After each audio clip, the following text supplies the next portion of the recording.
కుటుంబం. ఇక్కడుండే వేదిక పైన అందరం కూడా అక్కడి నుంచే వచ్చాం. ఈరోజు బంగారు కుటుంబాలకు మార్గదర్శులు కూడా మొన్నటి వరకు బంగారు కుటుంబాలే. వాళ్ళకు అవకాశాలు వచ్చాయి, సద్వినియోగం చేసుకున్నారు, ఈరోజు పైకి వచ్చారు.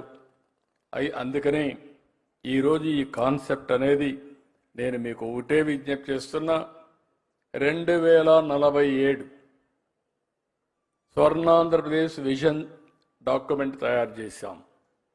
నేను 2000లో విజన్ 2020 తయారు చేస్తే ఆ రోజు సమైక్య ఆంధ్రప్రదేశ్కి చాలామందికి అర్థం కాలేదు.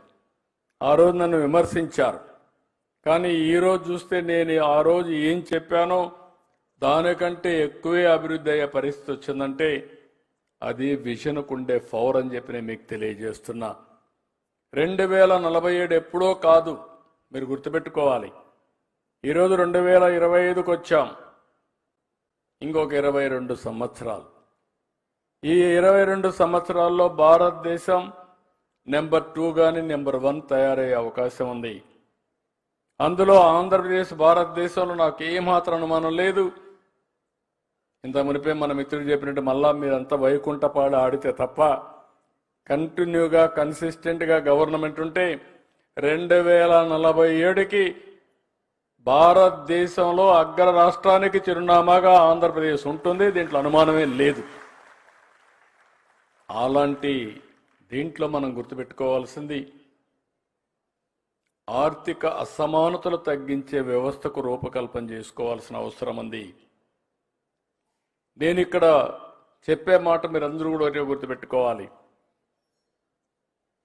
సమాజంలో కొన్ని కారణాల వల్ల, ఆర్థిక సామాజిక రాజకీయ కారణాల వల్ల కొన్ని కులాలు కొన్ని ప్రాంతాలు పైకొచ్చాయి, కొన్ని కుటుంబాలు పైకొచ్చాయి, కొన్ని కుటుంబాలు ఇంకా అక్కడే ఉన్నారు.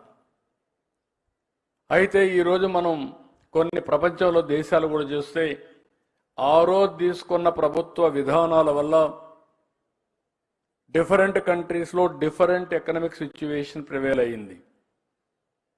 ఈరోజు నేను గర్వపడుతున్నాం. అటు కేంద్రం ఇటు రాష్ట్రం తీసుకున్న నిర్ణయాల వల్ల ఆర్థిక అసమానతలు తక్కువ ఉండే దేశాల్లో ప్రపంచంలో మనం 4వ స్థానంలో ఉన్నామంటే అది దేశం యొక్క గొప్ప విషయం. ఇది నరేంద్ర మోడీ గారు సాధించిన విజయం అని చెప్పి కూడా నేను మీకు తెలియజేస్తున్నా. దీన్ని నేను తీసుకొచ్చిన పాలసీ మీరు చూస్తే పేదరికం లేని, ఇప్పుడు అందరం కూడా మనం వరల్డ్ బ్యాంక్ రికార్డుల ప్రకారం వరల్డ్ బ్యాంక్ ఇచ్చిన ఇది చూస్తే $2 ఎ డే ఆదాయం ఉంటే అది పేదరికం నుంచి పైన లెక్కలు వేశారు. ఆ నామ్స్ ప్రకారం అయితే మన దగ్గర 8% 5% వస్తారు. నేను ఆలోచించేది ఒక 20% లాస్ట్ మైల్లో ఉండే కుటుంబాలు ఆర్థికంగా వెనుకబడి ఉన్నాయి. వాళ్ళు ఈరోజు పిల్లల్ని చదివించాలంటే చదివించలేకపోతున్నారు. అనారోగ్య సమస్య వస్తే సరైన ఆరోగ్యం కోసం డబ్బులు కూడా లేని పరిస్థితి వస్తూ ఉంది. ఈరోజు ఇంకొక పక్క డబ్బులుండే వాళ్ళందరం ఏం తినాలో మనకు తెలియదు. ఒకవేళ ఎక్కువ తింటే కొంతమంది ఎక్కువ కూడా తింటున్నారు. దానివల్ల లేనిపోని సమస్యలు కూడా తెచ్చుకుంటున్నారు. నిన్న కూడా రామ్దేవ్ మాట్లాడుతూ ఉంటే ఒక మాట అన్నాడు, 100 సంవత్సరాల్లో తినవలసిన ఫుడ్ని కానీ ఒక 30 ఏళ్ళు 40 ఏళ్ళు తినేస్తే అక్కడి నుంచి మీకు సమస్యలు వస్తాయని.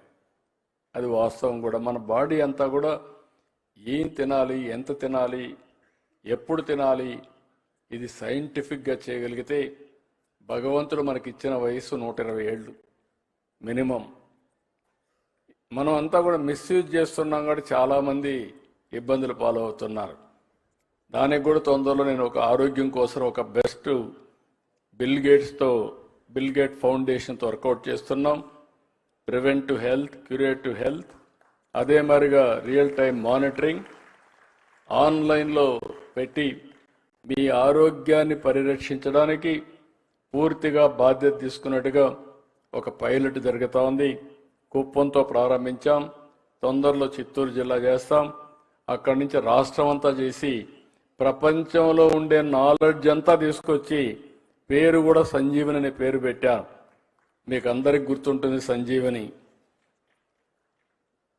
లక్ష్మణుడు ఆ రోజు మూర్చపోతే కడాని ఏ వైద్యం ఇవ్వాలంటే సంజీవని మొక్క తప్ప ఇంకదేంతో సాధ్యం కాదంటే అప్పుడు సంజీవని తెమ్మంటే తెలియకుండా హనుమంతుడు వెళ్ళి మొత్తం పర్వతాన్ని తీసుకొస్తే అందులో మొక్క తీసి ఇమ్మీడియట్గా ట్రీట్మెంట్ ఇస్తే లక్ష్మణుడు బతికాడు. నేను కూడా అదే ఆలోచిస్తా. ప్రపంచంలో ఉండే నాలెడ్జ్ అంతా తీసుకొచ్చి ఎవరికి ఏ నాలెడ్జ్ అవసరమో, మెడికల్ నాలెడ్జ్ అవసరమో ఇచ్చి మీ ఆరోగ్యాన్ని కాపాడడానికే సంజీవని తీసుకొస్తున్నాం అని చెప్పి కూడా నేను మీకు తెలియజేస్తున్నా. అది తొందరలో వస్తుంది. అది వస్తే కానీ మీరు ఫాలో అయితే చాలా వరకు నేను ఒకటే మీ అందరినీ కోరుతున్నా, మనుషులు అనేవాళ్ళం మెరుగైన జీవన ప్రమాణాలు ఉండాలి, మెరుగైన జీవితం ఉండాలి. ఈరోజు కొంతమంది మాట్లాడారు. ఇక్కడ మార్గదర్శులు అనేవాళ్ళు ఏదో డబ్బులు ఇవ్వడమే కాదు, హ్యాండ్ హోల్డింగ్ చేయడమే కాదు, మిమ్మల్ని పైకి తేవడమే కాదు, అవసరమైనప్పుడు మీకు మానసికంగా ఉండే ఇబ్బందులు కూడా తొలగించడానికి కొంచెం కౌన్సిలింగ్ కూడా, అంటే వాస్తవాలు చెప్పగలిగితే చాలా సమస్యలు పరిష్కారం అవుతాయి. ఇప్పుడు చాలామంది మీలో అనుకుంటూ ఉంటారు, ఈరోజు దేవాలయాలు ఉన్నాయి, మసీదులు ఉన్నాయి, చర్చిలు ఉన్నాయి.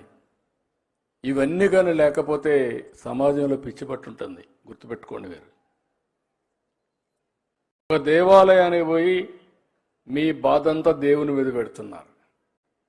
పని అయినా కాకపోయినా అక్కడి నుంచి నమ్మకంతో ముందుకు పోతున్నారు. ఇంకొకరు మసీదుకు పోయి అక్కడ ప్రార్థన చేసుకొని అల్లా మీద పెట్టేస్తున్నారు. ఇంకొకరు యేసు ప్రభు పైన పెడుతున్నారు.